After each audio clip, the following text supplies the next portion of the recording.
Moving on to the latest in the ongoing conflict between Russia and Ukraine. Russian President Vladimir Putin launched one of his sharpest verbal attacks yet on Europe and Ukraine's Western allies yesterday. He called European leaders little pigs and swine and accused them of wanting to feast on the collapse of Russia. Listen in. Everyone expected they would destroy Russia in a short period of time, tear it apart. The European young pigs immediately joined the efforts of the previous U.S. administration, seeking to profit from the collapse of our country, to reclaim what had been lost in previous historical periods, to take revenge. As it has become obvious to everyone, all these attempts and destructive plans against Russia have failed, completely failed. But behind the insults was a far more serious message, rather a threat. Putin warned that Russia would seize more Ukrainian territory by force if Kyiv and its Western backers refused to engage seriously with US-backed peace proposals.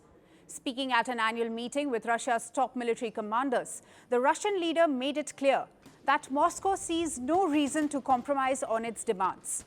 He rejected any possibility of accepting a revised US-led peace plan, saying Russia would prefer diplomacy, but only on its own terms.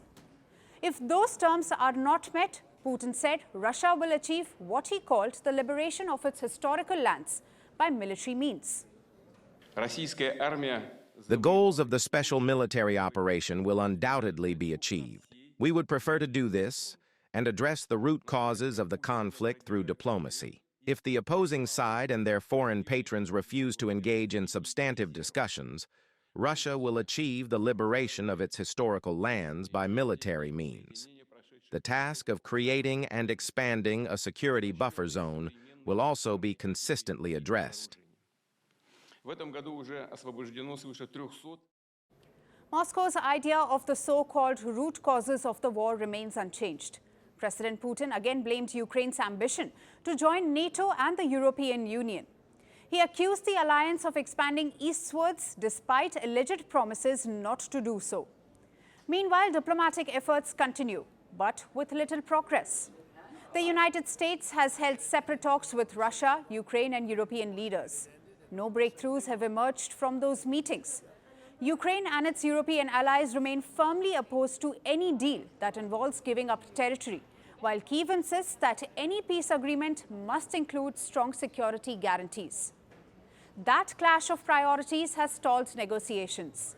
Territory and security remain the two hardest questions to resolve, and the gap between the sides is wide. On the battlefield, Russia has annexed Ukraine's Donbas region, but has not fully captured it. According to the Institute for the Study of War, at the current pace of fighting, Moscow would not seize the entire region until at least August 2027.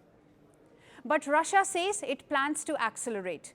Russia's defense ministry recently announced that it intends to increase the pace of its offensive in 2026, which is the coming year. A presentation during his speech showed Moscow spending more than 5% of its GDP on the war next year, underscoring the scale and long-term nature of the conflict. Ukraine's President Vladimir Zelensky responded sharply, warning that Russia is preparing for yet another year of war in 2026. Today we heard another signal from Moscow that they are preparing for the next year to be a year of war.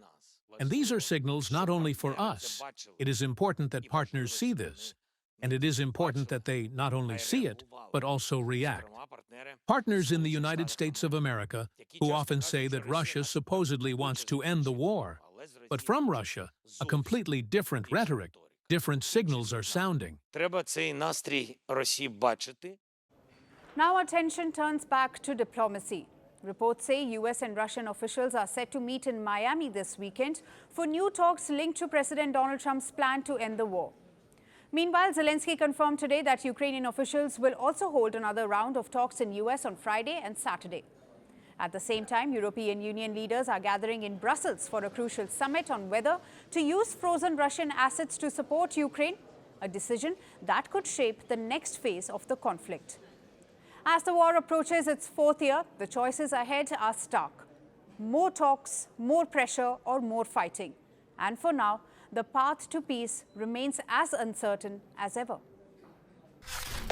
I was born into privilege, but I sold myself as the voice of the poor. I led a revolution in the mountains and marched into Havana as a hero. I promised freedom, equality, dignity.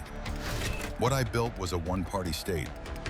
I survived invasions, embargoes, and enemies, but my people survived shortages in silence. Some called me El Comandante. History calls me something else. A dictator. Who am I?